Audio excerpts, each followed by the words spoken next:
இயேசு கிறிஸ்துவில் பிரியமான உறவுகளே, இறைக்கரம் சேனல் வழியாக உங்களோடு இறைச்செய்தியை பகிர்ந்து கொள்வதிலே நான் பெரிய மகிழ்ச்சி அடைகிறேன். இன்றைய நாளிலே நாம் சிந்தனைக்கு எடுத்துக்கொள்ளக்கூடிய பகுதி பார்த்தோம் என்றால், மத்தேயு நற்செய்தி 6வது அதிகாரத்திலே 27வது வசனத்தை நாம் தியானிக்க இருக்கிறோம். வசனம் இவ்வாறாக சொல்லப்படுகிறது: கவலைப்படுவதினால் உங்களில் எவர் தமது உயரத்தோடு ஒரு முழம் கூட்ட முடியும் என்று இயேசு ஆண்டவர் நம்மை பார்த்து சொல்லுகிறார். எனவே கவலைப்படுவதினால் என்று சொல்லும் போதே கவலை நம்மிடம் இல்லை, அது வெளியிலிருந்து வருகிறது என்பது உண்மை. எனவே நான் கடந்த பதிவுகளிலே போட்டது போல கவலை நம்மை தவளையாக்காமல் பார்த்து கொள்ளுங்கள் என்று சொன்னது உண்மைதான். அது ஒரு சிலர் கேள்வியாகவே கேட்டார்கள், அது என்ன கவலை தவளை எப்படி புரிந்து கொள்வது என்றால், அது பதுவையந்துடைய முக்கியமான ஒரு பதிவாக இருந்தது. என்னன்னா, நாம் கவலைகள் படுவதனால் மான் போல இருக்கக்கூடிய நாம் கவலைகள் அதிகமாக படப்பட அந்த மானானது தவளையாக மாற்றப்படுகிறது. அதாவது நம்முடைய சிந்தனை, சொல், செயல் அனைத்தும் தவளையாக தத்தளிக்கக்கூடிய, தாவி தாவி செல்லக்கூடிய, அதாவது குறிப்பிட்ட அடி தத்தளிக்கக்கூடிய ஒரு தவளையாக மாற்றப்படுகிறது என்பதுதான் அதனுடைய பொருளாக்கப்படுகிறது. அதனுடைய இரண்டாவது பாகமாக இதை நீங்கள் எடுத்துக்கொள்ள வேண்டும் என்பதுதான் ஒரு சாலச் சிறந்தது. எனவே கவலை என்பது நம்மை மகிழ்ச்சிக்கு இட்டு செல்வதாக இருக்க வேண்டும். அது ஒரு நேர்மறையான கவலை என்று சொல்லலாம். எதிர்மறையான கவலை என்பது நம்மை இப்பொழுதும், அதாவது நிகழ்காலத்திலும் நம்மை நிம்மதியாக இருக்க விடாது, எதிர்காலத்திலும் நிம்மதியாக இருக்க விடாது. கடந்த காலத்தை சிந்திக்கும் போது நமக்கு ஒரு கசப்பான அனுபவத்தை கொடுப்பதாக மாற்றப்படுகிறது. எனவே யாரிடம் கவலை இருக்கும் என்பதை நாம் சிந்தித்து பார்க்க வேண்டும். யாரெல்லாம் கவலையை மாற்றி அமைக்கக்கூடிய மனிதர்களாக இருப்பார்கள் என்று பார்க்க வேண்டும். இதற்கு நாம் உதாரணமாக எடுத்துக்கொள்ள வேண்டும் என்றால், திருப்பாடல்களிலே தாவீது மன்னன் அழகாக 23வது வசனத்திலே சொல்லுகிறார், ஆண்டவரே என் ஆயர், எனக்கு ஏதும் குறையில்லை என்ற ஒரு வசனத்தை நாம் எடுத்துக்கொள்ள முடியும். எப்படி பார்க்க வேண்டும் என்றால், ஆண்டவர் என்னுடைய ஆயராக இருக்கும்போது எனக்கு எப்படி கவலை வரும்? அப்ப சாதாரண அற்ப மனிதர்களையும் அற்ப பொருட்களையும் நான் பற்றி கொண்டிருந்தேன் என்றால் என்னுடைய வாழ்க்கையிலே கவலை நிச்சயமாக குடிகொண்டுதான் இருக்கும். அது என்னை தவளையாக மாற்றத்தான் செய்யும். அது வேற வழி அல்ல என்பதுதான் உண்மை. எனவே நாம் சிறிய தவளையாக இருக்கக்கூடிய அந்த கவலையை எடுத்து அதை நாம் பெரிய பூதாகரமாக மாற்றுவதுதான் மனித இயல்பாக இருக்கப்படுகிறது. எனவே நாம் கவலையை பார்த்து சொல்ல வேண்டிய ஒரே வரி என்னவென்றால், என்னிடம் மலை போல கவலை இல்லை, என்னிடம் ஆண்டவர், பெரிய ஆண்டவர் என்னிடம் இருக்கும்போது எல்லா கவலைகளையுமே சிறியதாகத்தான் நாம் பார்க்க முடியும். எனவே ஆண்டவர் நம்மிடம் இல்லை என்றால் நம்மிடம் இருக்கக்கூடிய அனைத்துமே பெரிய கவலையாகத்தான் இருக்கும். நாம் ஆலயத்திற்கு சென்றாலும் சரி, இல்லை எத்தனை முறை ஜெபமாலை சொன்னாலும் சரி, எத்தனை முறை நற்கருணை வாங்கினாலும் சரி, எந்தெந்த தேசத்திற்கு போய் நான் வழிபாடுகள் நடத்தினாலும் சரி, இல்லை அதை பங்கெடுத்தாலும் சரி, இல்லை நான் அதை உண்மையாகவே தியானித்தாலும் சரி, அது நமக்கு நிறைவு கிடைக்காது. எனவே நாம் கவலையிலிருந்து தப்பிப்பவர்களாக இருந்து விடக்கூடாது. கவலையை எதிர்கொள்ள தயாராக இருக்க வேண்டும் என்பதுதான் முக்கியம். எனவே நான் தற்காப்பு கலை என்று சொல்வார்கள். தற்காப்பு கலை என்றால் என்னவென்றால், வரக்கூடிய ஆபத்தை எதிர்த்து துணிந்து போராடுவதற்கு தேவையான ஒரு தற்காப்பு கலை. அதே மாதிரி மருத்துவ முறையில சொல்லும் போது முதல் உதவி என்று சொல்லுவார்கள். அந்த முதல் உதவி என்பது அடிபட்டவருக்கு நம்மால் அங்கன்னு இருக்கக்கூடிய, நம் கரங்களில் இருக்கக்கூடிய, இல்லை ஏதோ முதலாவதாக செய்யக்கூடிய ஒரு செயலை செய்து அதன் மூலமாக அவருடைய உயிரை நாம் தக்க வைத்து காப்பாற்றுவதுதான் அதனுடைய முறையாக இருக்கிறது.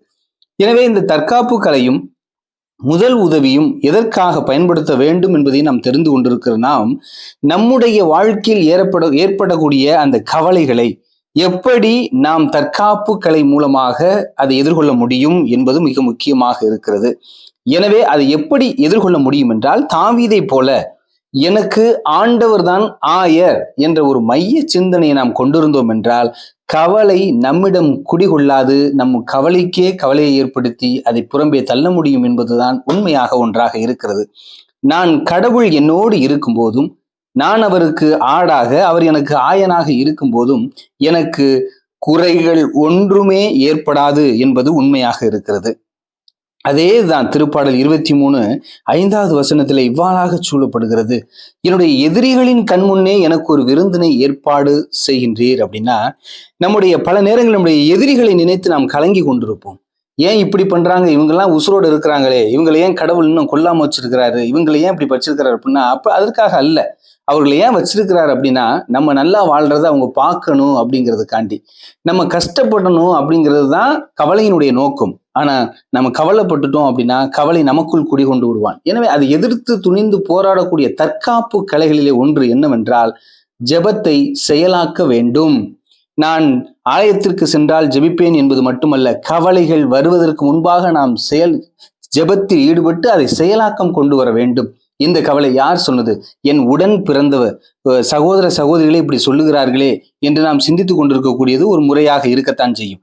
நம்ம மற்றவர்களை நினைத்து கொண்டிருந்தோம் என்றால் நம்முடைய வாழ்க்கை மிகவும் கேள்விக்குறியாகத்தான் மாற்றப்படும். எனவே அன்பிற்கினிய உறவுகளே, நாம் அதற்கு முக்கியத்துவம் கொடுக்காம, அதாவது கவலைக்கு முக்கியத்துவம் கொடுத்தோம் என்றால் அது நம்மை வளர விடாது, நம்மை தாழ்த்தி விடும். அதனாலதான் ஆண்டவர் இயேசு சொல்றார், கவலைப்பட்டீங்க அப்படின்னா ஒரு முழம் கூடும் நினைக்கிறீங்களா இல்ல குறையும் நினைக்கிறீங்களா அப்படிங்கிறதுனா, நாம் மகிழ்ச்சியை தக்க வைத்துக் கொள்வதில் நிச்சயமாக செயல்பட வேண்டும்.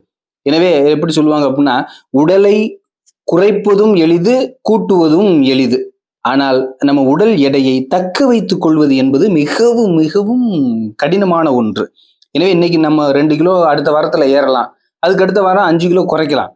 ஆனால் நான் இப்பொழுது 60 கிலோல இருக்கிறேன் அப்படின்னா அந்த 60 கிலோவை தக்க வைத்துக் கொள்வது என்பது சாதாரண காரியம் அல்ல. எனவே நம்முடைய மகிழ்ச்சியை தக்க வைத்துக் கொள்வதுதான் இந்த ஜெபங்களும் செயல்பாடுகளும் ஆக இருக்க வேண்டுமே ஒழிய, இந்த மகிழ்ச்சியை அழிக்கக்கூடிய ஒன்றாக நாம் மாற்றிவிடக் கூடாது. கவலைகள் உள்ளே நுழைந்தது என்றால் நம்முடைய சிந்தனை, சொல், செயல் அனைத்தும் கவலைக்கு அடிமையாகிவிடும் என்பதுதான் உண்மையாக இருக்கிறது. எனவே அன்பிற்கினிய உறவுகளே, நாம் தாவீது சொல்வது போல, திருப்பாடல் 23:4 வசனத்துல சொல்வது போல, சாவின் இருள் சூழ் பள்ளத்தாக்கில் நான் நடக்க நேர்ந்தாலும் இயேசு என்னோடு இருப்பதால் எத்தீங்கிற்கும் அஞ்சிடேன் என்று சொல்கிறார். ஏன்னா அவர் ஆயர்ல, அவருடைய கோலும், அதாவது அவருடைய இருப்பு, அவருடைய பிரசன்ஸ் எனக்கு இருக்கும்போது எந்த தீங்கும் என்னை நெருங்காது அப்படின்னு சொல்லிட்டு தாவீது மன்னன் சொல்லுகிறார். அந்த ஒரு நிலையை நாமும் பின்பற்றி, எனக்கும் ஆண்டவன் ஆயனாக இருக்கும்போது எவ்வளவு பெரிய மலை போல கவலைகள் வந்தாலும் அதை எதிர்த்து துணிந்து போராடக்கூடிய ஆண்டவர் என்னோடு இருக்கிறார் என்ற மைய சிந்தனையோடு நாம் வாழ்ந்தோம் என்றால், இறைவன் தான் எனக்கு ஆயன் என்று உணர்ந்தோம் என்றால், நம்முடைய வாழ்க்கையில் கவலையை எதிர்கொள்ள எளிதாக இருக்கும் என்பதுதான் உண்மையாக இருக்கப்படுகிறது. சவுலையும் தாவீதையும் ஒப்பிட்டு பார்ப்போம். சவுல் கோலியாத்தை நினைத்து கவலையில் இருக்கிறான், ஆனால் தாவீதோ கவலைப்படவே இல்லை. சவுல் சொல்லுகிறான் தாவீதை பார்த்து, நீ இந்த படைகலன்களை அணிந்து கொள், ஆயுதத்தை கையில் எடுத்துக்கொள், அவனை போய் வெட்டி வீழ்த்து என்று சொல்லும் போது தாவீது அழகாக சொன்னார், படைகளின் ஆண்டவர் என்னோடு இருக்கும்போது இந்த ஆயுதங்கள் எனக்கு எதற்கு என்று சொல்லி தன்னுடைய கவனையும் கூழாங்கல்லையும் எடுத்துக்கொண்டு அவ்வளவு பெரிய கொடூரனை கொலை செய்ய புறப்படுகிறார் தாவீது. அவருடைய அந்த மனம் பார்த்தோம் என்றால், அவர் திருப்பாடலை குறிப்பிடுவது போல, ஆண்டவர் என் நாயர், எனக்கு ஏதும் குறையில்லை என்பதை முன்னிறுத்தி பார்க்கிறார். அவருக்கு மலை போல கோலியாத்து வந்தாலும் கவலை இல்லை, இல்லை மலைகளே கொட்டி இருந்தாலும் கவலை இல்லை. தன் பெற்ற பிள்ளை அப்சலோம் தன்னை எதிர்த்து துணிந்து வரும்போது, தன்னை கொலை செய்ய வேண்டும் என்று எண்ணும் போதும் அவருக்கு கவலை இல்லை. ஏனென்றால் ஆண்டவராகிய ஆயர் தாவீதோடு துணை இருந்தார் என்பதுதான் அவருடைய வெற்றியாக இருக்கப்படுகிறது. எனவே அன்பிற்கினிய உறவுகளே, நாமும் சற்று ஆழமாக சிந்தித்து பார்ப்போம். சவுலை போல நாம் வாழ்கிறோமா? சின்ன சின்ன இந்த உலக காரியங்களிலே மூழ்கி கொண்டிருக்காமல் நாம் சற்று ஆழமாக சிந்தித்து செயல்பட முனைய வேண்டும். நம்முடைய கவலையை சிறிது ஒரு தாளிலே எடுத்து எழுதி பார்ப்போம். ஆனால் கடவுள் என்ற ஒரு பெயரை எழுதி பார்ப்போம். கடவுளுக்கு அனைத்தும் சிறிய ஒரு துரும்பாகத்தான் இருக்கும். எனவே நாமும் கடவுளுடைய பிள்ளையாக, கடவுளுடைய மந்தையாக வாழும்போது எந்த கவலையும் நம்மை சீண்டாது என்பதுதான் உண்மையாக இருக்கிறது. கொஞ்சம் அமைதியாக இருக்க கற்றுக்கொள்ள வேண்டும். சிறிது நேரம் அமர்ந்து இறைவனோடு பேசி, இறைவா, இப்படிப்பட்ட இந்த சூழ்நிலையில் நான் என்ன செய்ய வேண்டும் என்று சிந்தித்து பார்க்க வேண்டும். நாம் கவலைப்படுகிற நேரங்களிலே ஆண்டவர் இயேசுடைய பாடுகளை நாம் வாசிக்க வேண்டும். ஏனென்றால் பேதுரு அவரை உதாசீனப்படுத்தும் போதும் சரி, அவரை இல்லவே இல்லை என்று மறுதலிக்கும் போதும் சரி, யூதாசு இயேசு கிறிஸ்துவை காட்டி கொடுக்கும் போதும் சரி, இயேசு கிறிஸ்து எவ்வாறு துன்பப்பட்டிருப்பார் என்று நாம் சிந்தித்து பார்க்க வேண்டும். அவ்வளவு பெரிய துன்பங்கள் நாம் படப்போவதில்லை. எனவே அன்பிற்கினிய உறவுகளே, இயேசுனுடைய அந்த பாடுகள் பகுதியை நாம் வாசித்தோம் என்றால் நம்முடைய கவலைகள் ஒவ்வொன்றும் மறந்து போகும் என்பதுதான் உண்மையாக இருக்கப்படுகிறது. எனவே தாவீதை போல நாமும் உறக்கச் சொல்லுவோம், ஆண்டவர் தான் என் நாயர், எனக்கேதும் குறையில்லை. எனவே கவலைகள் எதுவும் என்னை செய்ய முடியாது, கவலைகள் என்னை அண்டவே முடியாது, கவலைகள் என் மகிழ்ச்சியை கெடுக்க முடியாது, ஏனெனில் ஆண்டவர் என்னோடு இருக்கிறார் என்று சொல்லுவோம். கவலையை துரத்த இயேசுவை நம் உள்ளத்தில் ஏற்று அவருக்கு ஒளி கொடுத்து வழி கொடுத்து அவரை நாம் ஏற்று வாழ்நாள் முழுவதும் மகிழ்ச்சியோடு இருக்க முயற்சி செய்வோம். ஆமென்.